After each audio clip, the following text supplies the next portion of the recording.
Hello everyone! Hello, welcome library friends! Welcome to our second photography lesson. Today we are going to continue talking about composition and adding in unique visual elements to your photography.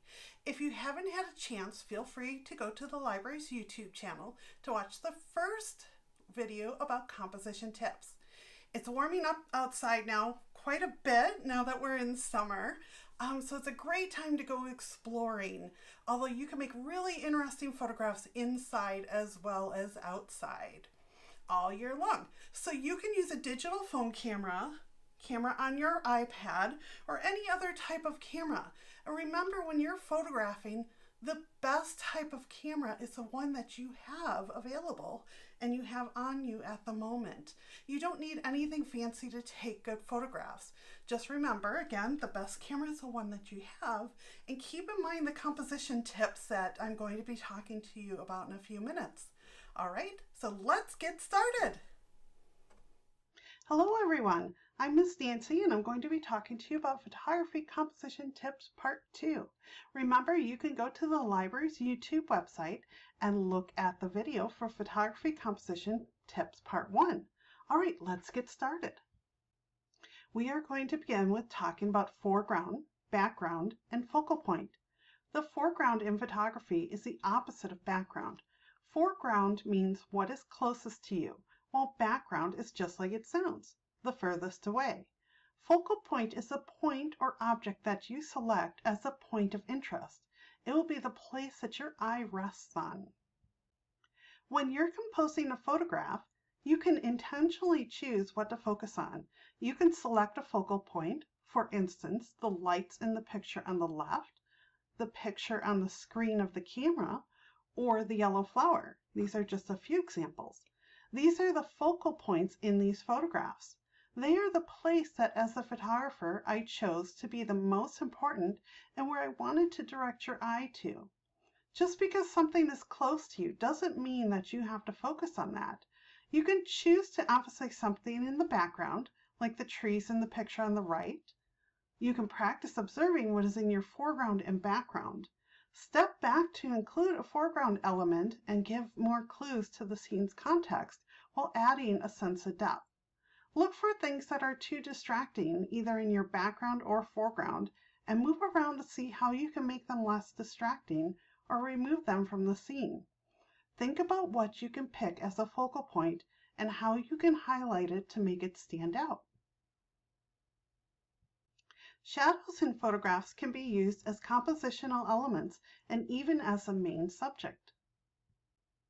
A shadow can provide visual clues about its shape and identity. Consider making a shadow the main subject of an image. Shadows can transform a photo by adding effects such as shading, interesting shapes, visual texture, and dramatic darkness. Notice the shadows that people, animals, and things cast. A shadow can tell us about the things not even in the photograph. What do you see when you look at the shadows in these photographs? Do they help to tell a story? The next composition element we're going to talk about is lines and curves. You already noticed how shadows can help tell a story, create focal points, direction lines, and provide visual texture. You can also do this with lines and curves. When you're observing the scene around you, think about how you can create an interesting visual composition with lines and curves. Take a look at the photographs that I've placed here. So much of our environment is composed of literal as well as implied lines and curves. How can you use those as elements in your photographs to tell a story? What draws your eye when you look at these photographs? Do you find that the lines or curves lead your eyes towards something or away from something? Color and abstraction are also important composition tools, and we're going to be talking about those next. Color informs, influences, attracts, and compels visually and emotionally. We automatically notice and react to color. Colors soothe, irritate, calm, invigorate, even give a sense of the surreal. Look for or create scenes where the main subject is colorful. You can create interesting abstract images, which means creating a photograph from any part of a person, place, or thing instead of the whole. How can you tell a story with color? When you look at these images, do you see the colors and how they tell the story? What do you think that story is about in each of the images? The use of repetition in photography is like rhythm in a song. Repetition helps to form a pattern. Repetition of an item, color, or element creates a pattern. Repeating elements don't have to be all the same. Repeating patterns draw the viewer's eye and can emphasize a point. Try using multiples of an object, like the cupcakes, to create repetition, which can surprise and create visual interest. What patterns do you see in the photographs above? You can explore visual texture in your compositions by noticing shapes, colors, and details. I love looking for visual texture. That can be anything that is on the surface of an object. It can also be how an object creates a look of texture with its colors, shapes, and details. One of my favorite things is looking closely, say, at things like vegetables. The picture on the upper left is a vegetable that I got really close to. Look at that texture on it. Doesn't it make you want to just touch it? I had to touch it and then photograph it.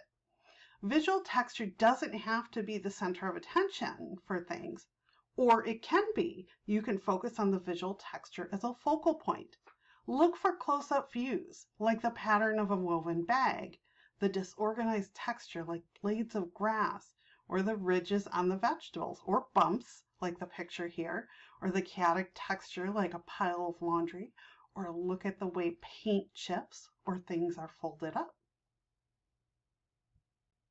When you create a sense of depth in a photograph, you guide the viewer through a scene. It's like guiding someone through a story. By creating a sense of depth, you are showing depth and distance, and by doing this, it can help the image seem more three-dimensional and help your image have more impact. You're guiding the viewer through the scene in your photograph, helping them explore it as if they were walking along with you. Pathways and elements moving towards your background or leading into the distance seem to invite the viewer along.